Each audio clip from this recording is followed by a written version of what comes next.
जय हिंद मेरे साथियों। आज की वीडियो में हम कुछ इम्पोर्टेंट क्वेश्चन पढ़ने वाले हैं।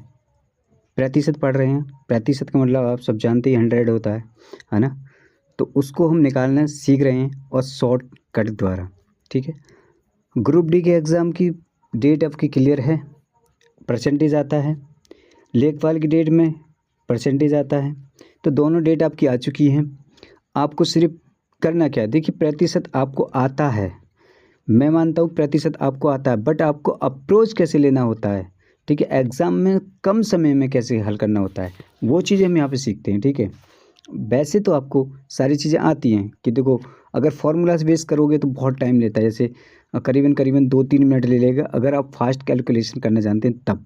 अगर आपको फास्ट कैलकुलेशन नहीं आती है तो 5 मिनट से पहले आप नहीं कर पाते। तो ये सवाल उनके लिए हैं। चलिए हम पहला सवाल यहाँ पर देखते हैं क्या हमारा कर पाते हैं। पहला सवाल हमारा कह रहा है कि डीजल की कीमत 45 रुपये की प्रति लीटर से बढ़कर 50 रुपये प्रति लीटर हो जाती है। देखो, अगर आपने कल की वीडियो मेरी देखी हो, है ना, इसका लास्ट पार्ट आपने देखा हो, तो 31 सवाल मैं वहाँ पर करा चुका हूँ, 31वें सवाल को। ठीक है। और मैं इसका आंसर बता देता हूँ, ये जो है इसका 5.5 इसका आंसर आ जाएगा। ठीक है। तो इसको हम नहीं कराएंगे, इसको आप हमारी प्रीवियस वीडियो में देखिए जाके। ठीक है। पहली वीडियो में जाके देख लीजिए कैसे हुआ है। नेक्स्ट सवाल हम करते हैं। नेक्स्ट सवाल जो हमसे कह रहा है, जब किसी वस्तु की कीमत में 25% की कमी की गई तब उसकी बिक्री में X% की वृद्धि हुई। यदि राजस्व प्राप्ति में 20% की वृद्धि होती है तो X का मान क्या होगा। देखो, एक चीज़ आप ऐसे मान लीजिए कि जब वो कह रहा है जब किसी वस्तु की कीमत में ना 25% की कमी हो गई, हमने क्या बोला था, परसेंटेज हमारा क्या होता है, बेस वैल्यू हमारी 100 ही होती है ना। ये तो आप भी जो मानते हैं कि बेस वैल्यू हमारी 100 होती है, ये हमारी बेस वैल्यू है।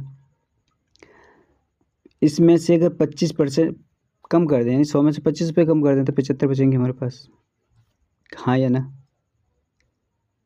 करेक्ट। अब वो कह रहा है कि उसमें 20% की वृद्धि हो जाए। अगर भाई प्लस कर दे इसमें हम 20 तो क्या हो जाएगा, 120 हो जाएंगे। बस इतना ही करना है, आंसर हमारे सामने है। कितना हो जाएगा,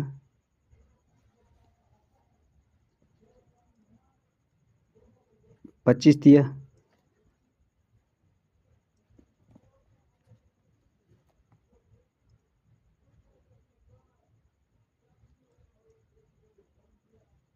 नहीं 15 से कटेगा, ये 15 से कटेगा, सॉरी ये क्या होगा, 15 से कटेगा तो 75 15 120 आ गया। तो ये जो हमारी वैल्यू कितनी ज़्यादा है, 3, किस पर, 5 पर। 100 करने परसेंटेज लेने के लिए 100 गुणा करेंगे तो कितना हो जाएगा, 20 दिया 60। और हमसे कितने क्या पूछ रहा था, एक्स की वैल्यू की वृद्धि कितनी होती है, 60%। हमारा सी ऑप्शन हो जाएगा। हाँ या ना। बस इतना करना है। अगला सवाल देखते हैं।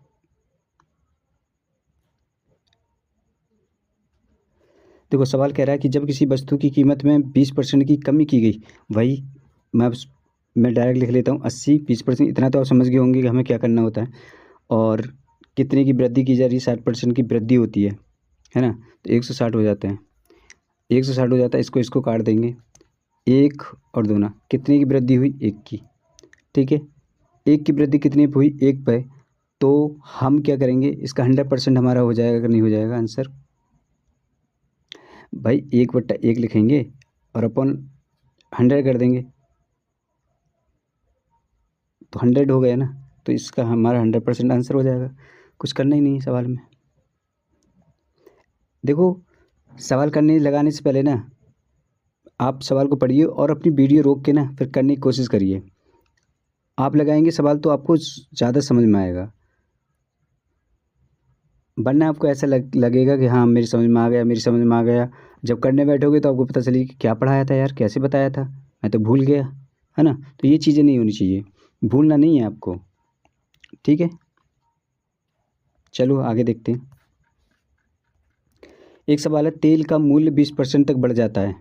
देखो, इसको इस तरह भी कर सकते हैं हम सवाल को। तेल का मूल्य 20% बढ़ा, यानी कि 20% की फ्रैक्शन वैल्यू 1/5 होती है। 5 से कितना हुआ, 6 हो गया। खपत में कितने की कम हो जाता है, 8 से 1/3, यानी इसकी परसेंटेज वैल्यू अगर मैं फ्रैक्शन वैल्यू बात करूँ तो 1/12 हो जाएगा, यानी वो 12 पे 1 की कमी हो जाती है, तो यहाँ 11 ही रह जाएंगे, है ना। तो कहने का मतलब ये हुआ, अगर 12×5 = 60, पहले कितना खर्च करता था वो 60, और अब कितना कर रहा है 66, है ना। तो 60 पे कितने की, 6 की वृद्धि, कितने पे 60 पे, और 100% में पूछ रहा है, तो इसको हम क्या करेंगे, नीचे 10, तो 10 रह जाएगा। तो कितनी इंक्रीज वैल्यू हुई, 10% की वृद्धि होगी, किस में, खर्च में। तो आंसर क्या, सी आंसर हो जाएगा। भाई देखो, सबसे पहले हमने इसकी फ्रैक्शन वैल्यू ली और फिर हमने इसकी फ्रैक्शन वैल्यू करी, ठीक है। कम के ज़्यादा बोला तो हमने ऐड कर दिया, कम बोला तो हमने घटा दिया, बस इतना ही क्या है। बाकी मल्टीप्लाई करके आपने आंसर आपके सामने है, इतना ही करना है, ठीक है। अगला सवाल, यदि चीनी की मूल्य में 25% की वृद्धि कर दी जाए, जिस वजह से एक गृहिणी को 200 खर्च करके 10 किलो कम चीनी खरीदी है, तो चीनी का और वर्तमान मूल्य प्रति किलो ज्ञात कीजिए। देखिए, इस सवाल को हम 2 तरीके से कर सकते हैं। पहला तरीका हम बता रहे हैं आपको, 2 तरीके से कर सकते हैं। एक लेंथी मेथड हो सकता है, एक थोड़ा सा आपको इजी लगेगा। पहला मेथड क्या है हमारा, पहले देख लेते हैं। अभी तक जो करते आ रहे हैं सवाल, उसी वैल्यू से कर सकते हैं। पहले हमने 100 बेस माना, चीनी की कीमत बढ़ी, 125 होगी, है ना, 125 होगी। तो देखिए, इस कंडीशन में हम क्या करते हैं ना, इसी को ना, जब हमें परसेंटेज दूसरी नहीं दे रखी हो, तब हम इसी को ना बेस मान लेते हैं 100 को ही। तो इसी को हम यहाँ लिख लेंगे 100 है, ठीक है, क्योंकि हमें ना तो कम दी है ना ज़्यादा दे रखी है, तो मतलब उसमें कोई फ़र्क पड़ा ही नहीं। कहने का मतलब ये हुआ, परसेंटेज दिया होता कि 10% कम होगी या 20% कम होगी, तो हम यहाँ से घटाते या फिर बढ़ाते। अब इसमें कुछ दे नहीं रखा, तो इसका मतलब हमने खुद से मान लिया कि 100 के 100 रहे हैं, कुछ फ़र्क नहीं पड़ा। अब इसको हम निकाल दिया, 25 पंजे 125, 25 चौका 100, एक पे कितने की कमी या वृद्धि हुई है, एक की, कितने पे, 5 पे। फिर ना एक की वृद्धि कम या ज़्यादा हुआ, कितनी कम, तो कह रहा है एक नहीं, सवाल के अनुसार तो 10 कम हुए हैं, यानी कि वो पहले 50 किलो चीनी लेता था, अब कितना ले रहा है, 40 किलो चीनी, ठीक है। बात समझ में आ गई। अच्छा, पूछ क्या रहा है हमसे, वर्तमान वैल्यू पूछ रहा, कितने, वर्तमान मूल्य जो है कितना है। देखो, वर्तमान मूल्य के लिए हम अब जब चीनी हमें ये मिल रही है, कितने मिल रही है, 200 रुपये उसमें दे रखा है, तो हम क्या करेंगे, इसका ही तो भाग लगा देंगे, ख़त्म, 4 पंजे, तो 5 रुपया प्रति केजी वो क्या है, चीनी के भाव है, ठीक है। कोई दिक्कत। अच्छा, हम दूसरी तरीके देख लेते हैं। अगर ये समझ में नहीं आया तो कोई दिक्कत नहीं है, थोड़ा सा आपके आउट ऑफ जा रहा होगा, लेकिन चलो एक इससे भी जी मेथड देख लेते हैं क्या बोलता है।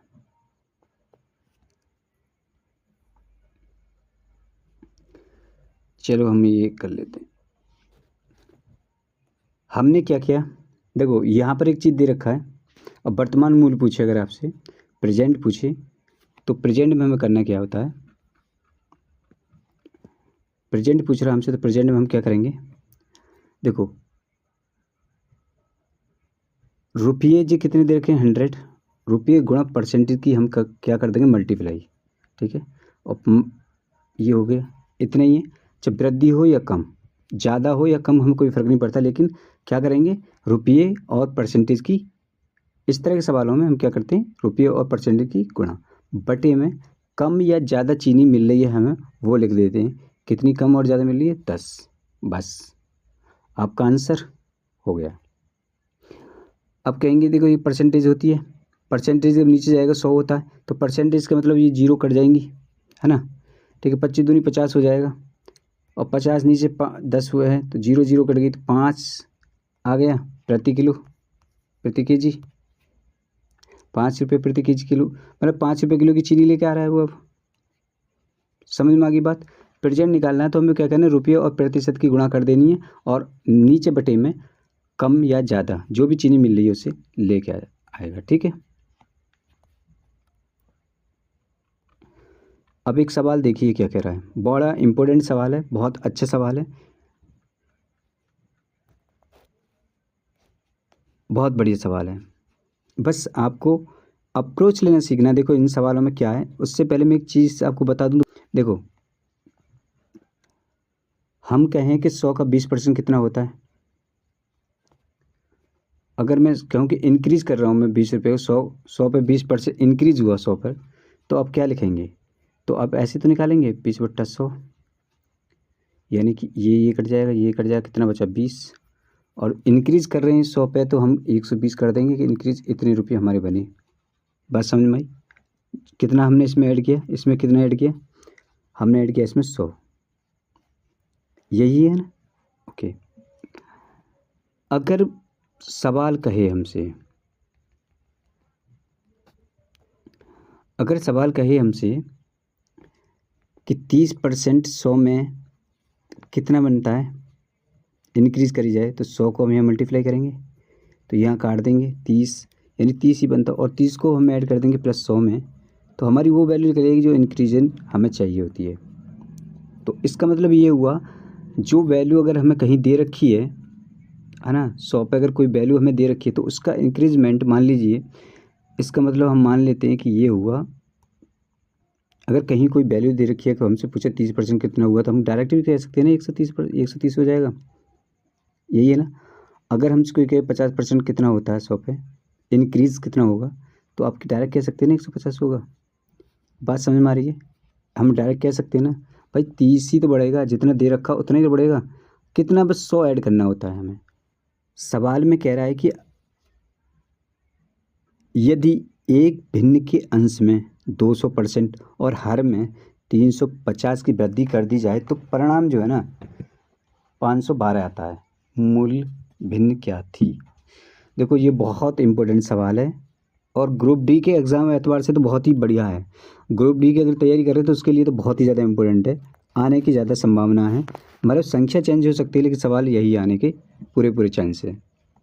तो आप क्या करेंगे सवाल में, देखो आपको कुछ नहीं करना है, बस इस सवाल में मैंने अभी जो बताया कि 100 ऐड कर देने, मतलब यहाँ पे 200% दे रखा है ना, इसमें 100 ऐड कर देने, और यहाँ पे 350 करने, इसमें 100 ऐड कर देने। तो मैं मान लेता हूँ कि उसकी जो अंश में ना 200 की जब वृद्धि हुई 200% की, तो प्लस 100 और ऐड कर देंगे तो हमारी वो वृद्धि निकल जाएगी। हम 100% पे जब निकालते हैं 200 को, तो समझ में आया? अरे 200% की वृद्धि करें तो पे 300 हो जाएगा ना हमारा, तो 300 हो गया। अच्छा 350 पे कितना हो जाएगा, 350 पे हो जाएगा हमारा 450। ये बात समझ में आ गई? पीछे भी यही बात समझाई थी हमने, ठीक है। अब चीज़ें कुछ नहीं, इसमें 100 ऐड करने के बाद हम निकाल देंगे। अच्छा कोई चीज़ हम कुछ भी मान लेते हैं, उसको छोड़ देते हैं। चलो, तो मैंने मान लिया कि हर और अंश ना मेरा ए और बी मान लिया, ए अपॉन बी है,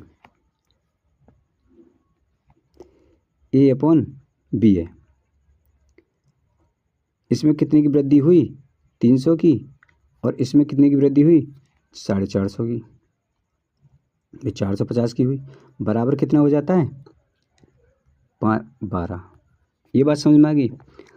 अब हम थोड़ा सा काट पीट कर लेते हैं, इसको काट देते हैं, ठीक है। ये कर सकते हैं,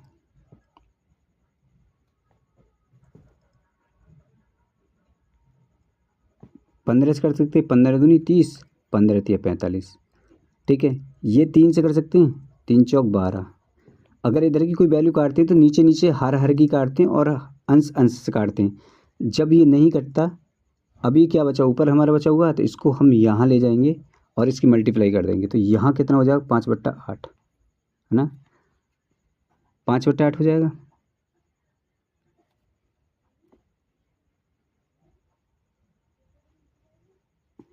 और यही क्या है हमारा, ए अपॉन बी बराबर क्या हुआ हमारा, 5/8, और यही हमारा आंसर हो जाएगा।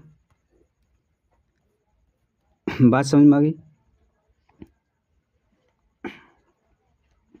कोई चीज़ हमें दे रखी है 200%, ठीक है, उसमें हम 100 ऐड कर देंगे। भाई इंक्रीज़ करवा रहा है ना वो, डिक्रीज़ तो करवा नहीं रहा, इंक्रीज़ करवा रहा है, तो हम 100 ऐड कर देंगे। अब कहेंगे सर कि डिक्रीज़ करवाएगा तो हम क्या 100 माइनस कर देंगे?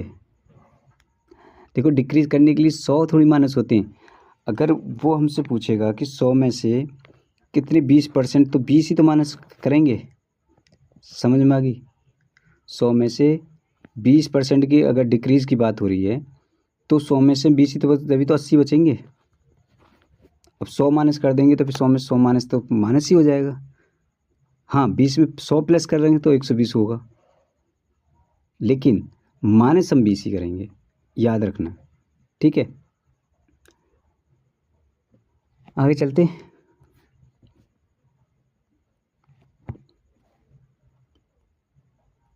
सवाल क्या कह रहा है, एक भिन्न के अंश में 220 और हर में 150% बढ़ाने पर परिणामी भिन्न। देखो ये सवाल जो आते हैं ना बढ़ाने पे ही आते हैं, घटाने पे नहीं आते ज़्यादातर, और बढ़ाने पे ही आते हैं। और आपको बस इतना सीख लेना है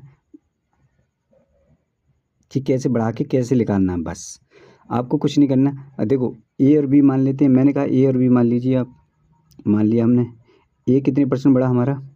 220, लेकिन ये 220 ना बढ़ के 320 बढ़ेगा, है ना, अपॉन। अब हम क्या कह रहे हैं कि 150 ना बढ़ के ना बी, वो 250 बढ़ेगा, और बराबर कितने हो जाएगा हमारे 4/5 के। ये चीज़ हो जाएंगी। ओके, अब 0 से 0 कैंसिल हो जाएगा, 5 25, 4 8 32।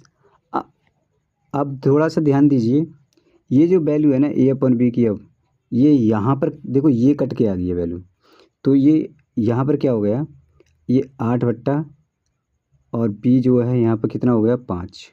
ठीक है, और बराबर कितना 1/8। जब 5 की वैल्यू इधर करेंगे और 8 को इधर करेंगे तो ये हो जाएगा क्या 5/8, यानी ये पलट जाएगा। और ए अपॉन बी जो हमारा आंसर आना है वो कितना होगा 5/8, और यही हमें लाना था, आंसर हमारा हो गया। बस थोड़ा सा बस इंक्रीज करके रख देना है और कुछ नहीं करना। आगे देखिए सवाल क्या कह रहा है, एक व्यक्ति की वार्षिक आय 2 लाख रुपये से बढ़ी। देखो थोड़ा सा चेंजेस सवाल है लेकिन बहुत मस्त वाला सवाल है। अभी थोड़ा सा लग रहा होगा थोड़ा कठिन आ गया, लेकिन बहुत ईजी है ना, बहुत ईजी सवाल है। आपको थोड़ा कठिन लग रहा होगा, कोई दिक्कत नहीं है, आसान भी है। आसान इसलिए है कि आप थोड़ा सा मेहनत करेंगे तो आसान लगेगा। अगर देखो कोई भी चीज़ें जब तक नहीं पढ़ोगे तब तक तो मुश्किल ही लगता है, जैसे पढ़ना शुरू कर दोगे तो वो आसान हो जाता है। ठीक है, यही हम बता रहे हैं आपको कि एक व्यक्ति की वार्षिक आय 2 लाख रुपये से बढ़ी है, 2 लाख रुपये से बढ़ी है, लेकिन उस आय पर टैक्स जिसका उससे भुगतान करना है 20% से 16% तक कम हो गया। अब पहले की तरह ही कर का भुगतान करता है, उसकी बढ़ी हुई आय क्या है? देखो मैंने माना कि देखो एक चीज़ उसमें से एक चीज़ देख रहे हैं आप, क्या बोला उसने कि पहले जो टैक्स बढ़ता था ना वो 20%, उसकी इनकम बढ़ी है वो तो ठीक है 2 लाख रुपया, लेकिन वो कह रहा है कि पहले मैंने मान लीजिए कोई कोई ए और बी कोई दो हमारे पास पहले हमारे पास ए इनकम थी,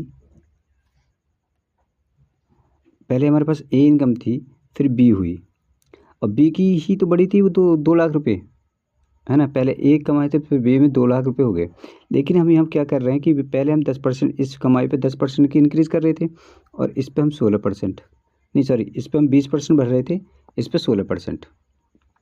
ये अब वो सवाल के अनुसार ये दोनों है ना, इतनी ये वैल्यू और ये वैल्यू समान है, मतलब उतना ही टैक्स हम पहले पे कर रहे थे और 4% घटने के बाद भी हम उतना ही टैक्स पे कर रहे हैं, बराबर ही टैक्स पे कर रहे हैं। मान लीजिए पहले हम 4 रुपये पे करते थे, अब भी हम 4 रुपये पे कर रहे हैं, ऐसे मानो कोई फ़र्क नहीं पड़ा हमारे टैक्स पे में। तो यानी कि ये चीज़ें 2 लाख रुपए जब इंक्रीज़ हुई है तब भी इतनी है, तो हम इक्वल मान लेते हैं। इक्वल तो मैं क्या कर सकता हूँ, ये ए इंटू ये 5 हो जाएगा मेरा बराबर इक्वल, तो बी अपॉन ये कितना हो जाएगा मेरा 4 हो जाएगा ना। अब मैं ए अपॉन बी अगर तुमसे बोलूँ तो क्या लिखेंगे हम, तो 4/5 लिखेंगे ना। तो ये ए की इनकम होगी, ये बी की इनकम होगी, समझ में आ गई? रेशियो यही तो बोलता है, अब समझ में आ गई? कहने का मतलब ये कि ये बी की इनकम नहीं है, ये जो ए की इनकम है, ठीक है, यहाँ से कितने की एक की इनकम हुई थी, कितनी 2 के बराबर हुआ था। तो 4 जो 8 हो गया और 5 जो है 10 हो गया। अब तो समझ में आ गई क्लियर। ए अपॉन ए की वैल्यू सामने ये होती है, बी की वैल्यू ये होती है। तो बी की वैल्यू जो बाद में जो कितनी इंक्रीज होती है तो 10 हो गया। बात समझ में आ गई। अगर नहीं आई तो अगले सवाल में फिर क्लियर करते हैं। चलिए देखो, एक व्यक्ति की जो आय है ना 1.2 लाख रुपये से बढ़ी, 1.2 लाख रुपये बढ़ी, लेकिन उस आय पर टैक्स जिसका भुगतान करना है वह 12% से 10% तक कम हो गया है। ठीक है, वह अभी भी उतना ही कर देता है, उसकी बढ़ी हुई आय लाख में बताइए। देखिए इसका मतलब इस तय हो गया कि देखिए टैक्स तो बराबर पे कर रहा है। तो मेरा कहने का मतलब ये हुआ भाई, जो ए है ना वो पहले कितने पे कर रहा था, ए मान लीजिए इनकम है ए है ना, तो ए की ए इनकम पे हम 12% पे कर रहे थे।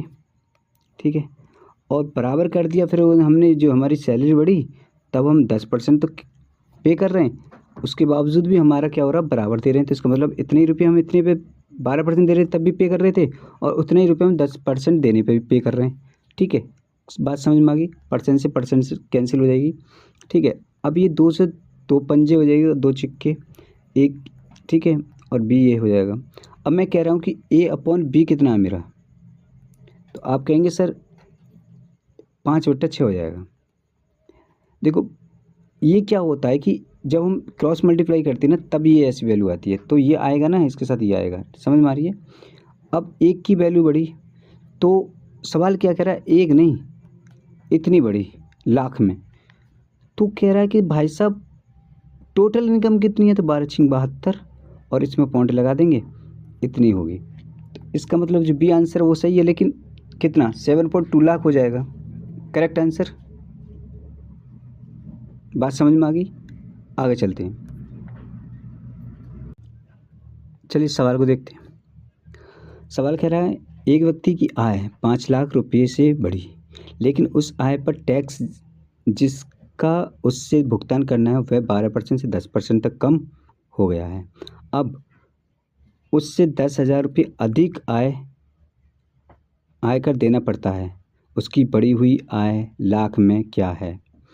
इस सवाल में थोड़ा सा डिफरेंट है, बस वही आपको देखना है, वही पकड़ लेना है, उसके बाद हमें कुछ नहीं करना है। देखो एक चीज़ बताइए, वो कह रहा है कि वो ना 10,000 ना, चीज़ तो वही लिख लेते हैं। देखो ए का जो टैक्स है वो कितना है 12%, लेकिन अब की बार क्यों नहीं करेंगे, और बी का जो टैक्स है वो कितना है 10%। कहने का मतलब ये हुआ इस पर कितने रुपये पड़े हैं 5 लाख, है ना। तो कहने का मतलब ये है कि 10,000 वो बी अब की बार 10,000 कितना पे कर रहा है एक्स्ट्रा, 10,000, है ना, 10,000 एक्स्ट्रा पे कर रहा है। तो आप क्या बता सकते हैं 10 लाख जो सॉरी 10,000 जो हैं वो कितने पे लिख लेंगे 10% से। भाई 10% से पे कर रहा है वो, तो 10,000 कितने पे बने, आप क्या कहेंगे सर। 10,000 को सीधा सीधा आप क्या करेंगे, 10,000 को आप कहेंगे 100 में मल्टीप्लाई कर दिया, अपॉन नीचे 100 कर दीजिए, आ गया सर। तो आप क्या कहेंगे 1 लाख पे सर बने, सीधी सीधी बात है 1 लाख पे बना। तो मैं 1 लाख पे जब बना तो मैं ये मान लूँ कि इसमें 1 लाख ना होके 1 लाख ना होके यहाँ पर कितने हुए थे 4 लाख की इंक्रीज़ हुई। अगर 4 लाख की इंक्रीज़ हुई तो 1 लाख ख़त्म हो गए, तो 10,000 तो ये ख़त्म ही हो गए। हाँ, अब इक्वल हो सकते हैं, बिल्कुल हो सकते हैं, कर लीजिए। अब क्या करा उसने, देखो ए अपॉन बी अगर मैं लिखूँ तो इसका मतलब ये हुआ 2 से कट जाएगा पंजे और ये छिक्के, तो 5/6 हो जाएगा। एक की इंक्रीज़ हुई कितने पे, तो एक की इंक्रीज़ मैंने 4 माना है तो मैं 4 ही मानूंगा यहाँ पे, है ना, क्योंकि मैंने 4 से लेके चल रहा हूँ। आप कहेंगे सर 5 की, सवाल में 5 की इंक्रीज़ हुआ है, लेकिन यहाँ पर हम 4 मान के चलें क्योंकि हमने एक घटा रखा है। ठीक है, अब जब 4 पंजे 20 और 6 चौक 24, मान लीजिए मुझसे पुरानी पूछ रहा है इनकम 6 चौक 24 प्लस मैंने एक को और ऐड करना है क्योंकि वो मैंने लगाया नहीं है, तो 6 चौक 24 तो वो हो गया, प्लस एक जो मैंने घटाया था उसको ऐड कर लिया, यानी 25 लाख रुपये मेरे क्या होंगे, हो जाएंगे। बात क्लियर। सो इस तरह के सवालों को करने के लिए थोड़े से अप्रोच की ज़रूरत है, मेहनत की ज़रूरत है, लगन के साथ इसमें मेहनत करते रहिए, पढ़ते रहिए, और सवालों को रोक रोक के करिए, नहीं है तो अगर आपके पास मैथ है तो उससे सवाल लगाइए, नहीं निकलते हैं तो फिर उसके बाद दोबारा से वीडियो देखिए, बार बार अप्रोच लीजिए। वीडियो पसंद आ रही है तो लाइक शेयर और कमेंट ज़रूर करें। ठीक है, मिलते हैं अगली वीडियो में, तब तक के लिए बाय बाय।